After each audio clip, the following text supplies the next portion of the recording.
Hello friends, ओम श्री गणेशाय नमः। आप सभी का स्वागत है आपके अपने यूट्यूब चैनल पर। फ्रेंड्स, आज हम आपको इस वीडियो में बताने जा रहे हैं साल 2025 की कूर्म जयंती का शुभ मुहूर्त, वैशाख पूर्णिमा का शुभ मुहूर्त और बुद्ध पूर्णिमा का शुभ मुहूर्त, कूर्म जयंती की व्रत कथा, पूजा विधि, महत्व और उपायों के बारे में।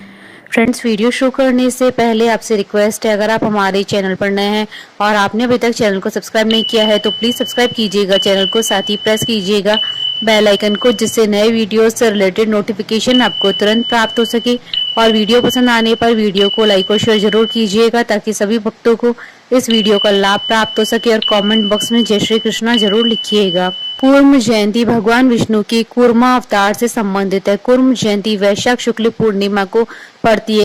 शास्त्रों में भगवान विष्णु की कूर्म अवतार को कच्छप अवतार के रूप में उल्लेखित किया गया है। दिन भक्तों के द्वारा भगवान विष्णु के मंदिरों को बड़ी श्रद्धा के साथ सजाया जाता है, पूजा अर्चना की जाती है। इस दिन भगवान विष्णु जी की पूजा करने से भक्तों को मनचाहा वरदान प्राप्त होता है। इस दिन भगवान विष्णु ने कूर्म रूप धारण कर भक्तों का उद्धार किया, तभी से इस दिन को कूर्म जयंती के रूप में मनाया जाता है। सनातन धर्म में कूर्म जयंती का बहुत अधिक महत्व है।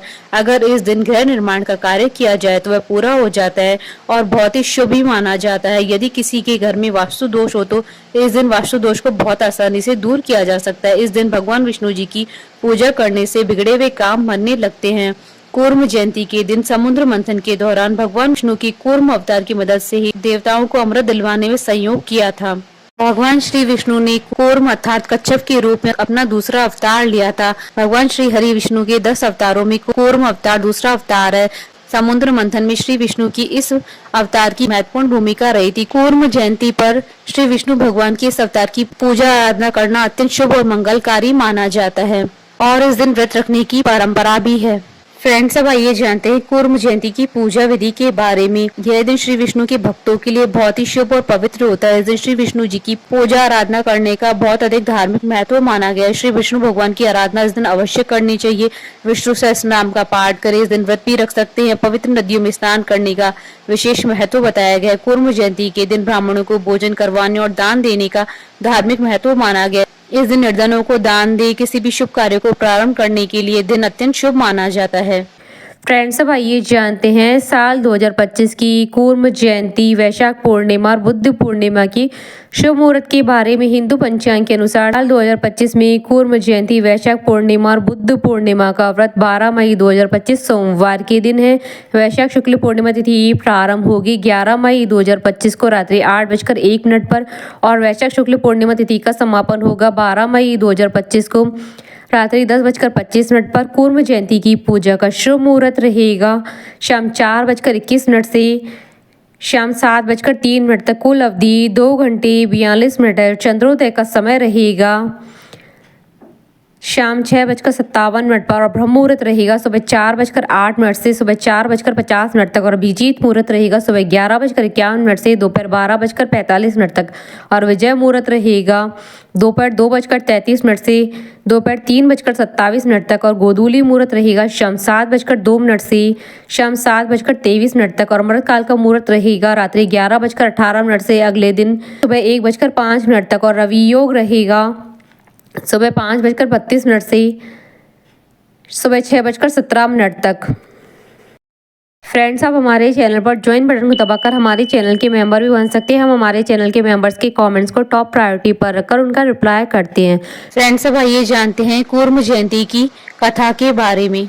एक समय जब देवताओं को अपनी शक्ति पर अत्यधिक अहंकार हो गया था, तब उन्होंने ऋषि दुर्वासा का अपमान किया था। इसी से क्रुद्ध होकर ऋषि दुर्वासा ने देवताओं को श्रीहीन होने का श्राप दे दिया था। इसके पश्चात देवताओं की शक्ति दानवों के समक्ष कम हो गई, जिस कारण दानवों के राजा बलि ने देवराज इंद्र को पराजित कर दिया। अब तीनों लोकों पर दानवों का राज हो गया तथा चारों ओर अधर्म बढ़ने लगा। ये देखकर देवता अत्यधिक विचलित हो गए तथा भगवान विष्णु के पास सहायता मांगने गए। तब जब हताश देवतागण अपनी परेशानी लेकर भगवान विष्णु के पास पहुंचे तो श्री हरि ने उनके लिए समुद्र मंथन का उपाय बताया। चूंकि प्रलय से पृथ्वी कुछ समय पहले ही उभरी थी तथा सतयुग का पुनः उदय हुआ था, इसलिए बहुत से अनमोल रत्न समुद्र की गहराइयों में छुपे थे। चूंकि समुद्र मंथन को मथने का कार्य न देवता अकेले कर सकते थे, ना ही दानव, इसलिए भगवान विष्णु ने इस कार्य को करने के लिए दानवों के साथ मिलकर समुद्र मंथन करने तथा उसमें से बहुमूल्य रत्न पाने को कहा। साथ ही भगवान विष्णु ने देवताओं को बताया कि इसमें से अमृत भी निकलेगा, जिससे देवता अमर हो जाएंगे। अमृत को पीने से देवताओं की शक्ति दानवों से अत्यधिक बढ़ जाएगी तथा उन्हें अपना राज सिंहासन पुनः प्राप्त होगा। भगवान विष्णु जी की आज्ञा पाकर सभी देवतागण देव इंद्र के साथ राजा बलि की नगरी गए तथा उनके सामने ये प्रस्ताव रखा। वैसे तो दैत्य गुरु शुक्राचार्य को देवताओं पर विश्वास नहीं था, लेकिन उन्हें यह प्रस्ताव पसंद आया। इस कार्य में उन्होंने अपनी सहमति दे दी। इसके पश्चात देवता तथा दानव क्षीर सागर में समुद्र मंथन करने के लिए पहुंचे। समुद्र का मंथन करने के लिए विशाल मदानी की आवश्यकता थी, जो कि उसे मत सके। इसके लिए भगवान विष्णु ने अपने सुदर्शन चक्र की सहायता से मंदार पर्वत को काटकर समुद्र में रख दिया। इस पर्वत की सहायता से देव और दानव समुद्र को मथने का कार्य कर सकते थे। अब उन्हें इस पर्वत को घुमाने के लिए एक मजबूत रस्सी की आवश्यकता थी। इसके लिए भगवान विष्णु ने स्वयं अपना वासुकी नाग दिया। इस वासुकी नाग को मंदार पर्वत पर लपेटा गया। इसके मुख को दैत्यों की ओर रखा गया तथा पूंछ को देवताओं की ओर। अब समुद्र मंथन का कार्य प्रारंभ हो गया, लेकिन एक और समस्या आ पड़ी। चूंकि समुद्र बहुत विशाल तथा गहरा था तथा इसमें कोई पक्की भूमि नहीं थी, इसलिए मंदार पर्वत अंदर रसातल में जा रहा था। यदि वह डूब जाता तो समुद्र मंथन का कार्य अधूरा रह जाता। यह देखकर भगवान विष्णु स्वयं देव और दानवों की सहायता करने के लिए अपना द्वितीय अवतार लेकर आए। इसके लिए उन्होंने कछुए का अवतार धारण किया। कछुए का अवतार लिया तथा मंदार पर्वत के भार अपनी पीठ पर उठाया। चूंकि कछुए की पीठ ठोस होती है, इसलिए मंदार पर्वत उस पर टिक गया। अब देव और दानवों ने कई दिनों तक समुद्र मंथन का कार्य किया। इसके पश्चात समुद्र मंथन में से एक एक करके 14 रत्न प्राप्त हुए, जिसमें हलाहल, कामधेनु, माँ लक्ष्मी, ऐरावत हाथी, उच्च श्रेवा, घोड़ा, कौस्तुभ मणि, कल्प वृक्ष, रंभा, अप्सरा, वारुणी देवी, चंद्रमा, पारिजात, पांचजन्य, धनवंतरी तथा अमृत प्राप्त हुए। जैसे ही अमृत प्राप्त हुआ, वैसे ही देवताओं और दानवों के बीच उसे प्राप्त करने के लिए भयानक युद्ध छिड़ गया। तब भगवान विष्णु ने अपना मोहिनी अवतार लेकर युद्ध को समाप्त किया तथा सृष्टि का उद्धार किया। भगवान विष्णु के कच्छ अवतार लेने के पीछे उनका माँ लक्ष्मी को प्राप्त करने का मुख्य उद्देश्य था। इसके अलावा महाप्रलय के पश्चात जो बहुमूल्य रत्न तथा औषधीय समुद्र की गहराई में चली गई तो उन्हें प्राप्त करना भी आवश्यक था, क्योंकि उसी के द्वारा ही सृष्टि का कल्याण संभव था।